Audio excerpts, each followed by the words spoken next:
Lloret de Mar es mucho más que playas y fiesta, y en tan solo unos minutos te vamos a descubrir algunos de los mejores lugares que puedes visitar en esta población gerundense, que ofrece vistas increíbles, espectaculares acantilados y preciosos jardines.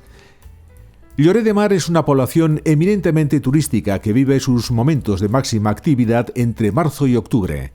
En el interior del casco urbano, además de su playa, destacan la calle Sant Pere, la más comercial, y la bonita iglesia de Sant Romà, de estilo gótico catalán, construida por Bonaventura Conil, arquitecto con influencias de Antonio Gaudí, declarada Bien del Patrimonio Arquitectónico de Cataluña.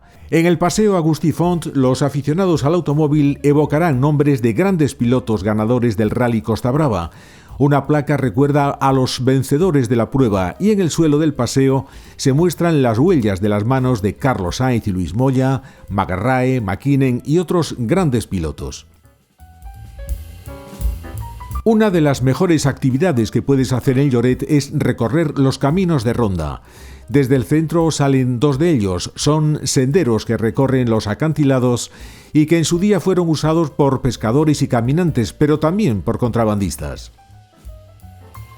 El de Tossa de Mar sale hacia el noroeste y parte de la pequeña playa de Sa Caleta, pasando junto a las ruinas del poblado ibérico y del castillo de Lloret, ambos abiertos para visitas solo en determinadas épocas del año.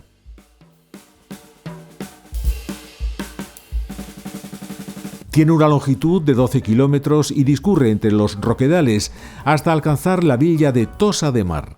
Algunos de los tramos están asfaltados, pero en otros se requiere cierta agilidad para sortear las pendientes y las escaleras. Es un camino que hay que recorrer pausadamente, sin dejar de prestar atención a las excelentes vistas sobre los acantilados y el Mediterráneo.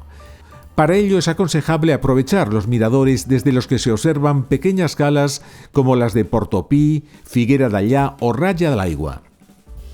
Si deseas hacer el recorrido íntegro, cuenta con al menos 3 horas de camino. Desde luego, no hace falta completarlo, basta con andar un rato para hacerse una idea de lo bonito del entorno.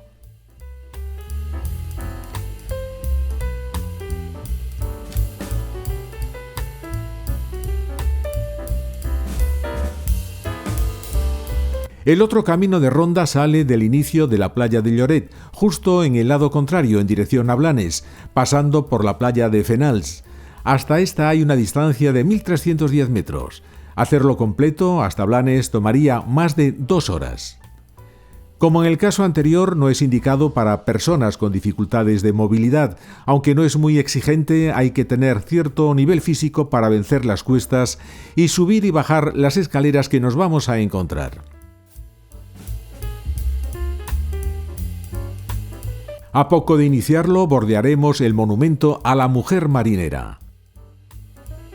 Igualmente hay varios miradores en los que hacer una pausa para deleitarse con las vistas.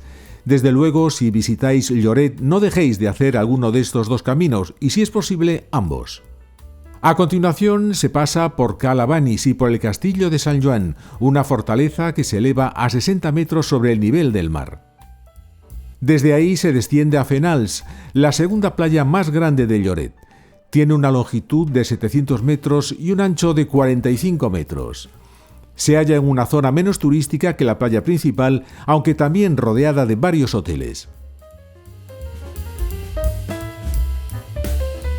Entre los argumentos turísticos más destacables de Lloret de Mar están los jardines de Santa Clotilde, que se encuentran en uno de los extremos de la localidad. Hasta ellos se puede ir a pie, si te gusta pasear. Estos jardines son obra del paisajista y arquitecto Nicolau Maria Rubió i Tudurí, quien los realizó por encargo del marqués de Roviralta en el año 1919. En su momento, todo ese espacio era un viñedo que el marqués fue adquiriendo hasta completar una superficie de 26.830 metros cuadrados. Están situados en lo alto de un acantilado que ofrece vistas al Mediterráneo con la Cala Boadella a un lado y la playa de Fenals al otro, de modo que el mar también parece formar parte de los propios jardines. El estilo de este parque es novecentista, en boga en Cataluña a principios del siglo pasado. Para conseguir una perfecta simetría, Rubió dio forma a la vegetación priorizando las formas proporcionales. Debido a las características del terreno, fue necesario construir rampas y escalinatas para acceder a las diferentes alturas. Las fuentes y los estanques son también elementos a destacar, especialmente los surtidores de la llamada Escalera de las Sirenas, cuya autoría corresponde a María Llimona. Entre la abundante vegetación hay cipreses, pinos, alberos, tilos y pitósporos.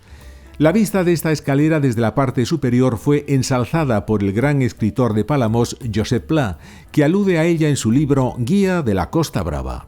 Los jardines, cuya construcción finalizó una vez terminada la Guerra Civil, llevan el nombre de la primera esposa del marqués, fallecida muy joven. En 1994 fueron declarados bien de interés cultural por la Generalitat de Cataluña.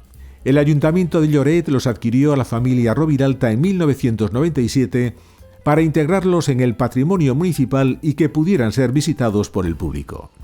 El atardecer nos regala otra magnífica postal de Lloret, y caída la noche es el turno del ayuntamiento que preside el paseo Jacinto Verdaguer. Y así dejamos Lloret de Mar en plena Costa Brava catalana. Si te ha entretenido este recorrido por los jardines de Santa Clotilde y los caminos de Ronda, danos un me gusta, suscríbete al canal y comenta qué te ha parecido Lloret. Sobre todo, no te pierdas nuestros próximos viajes. Nos vemos en el siguiente.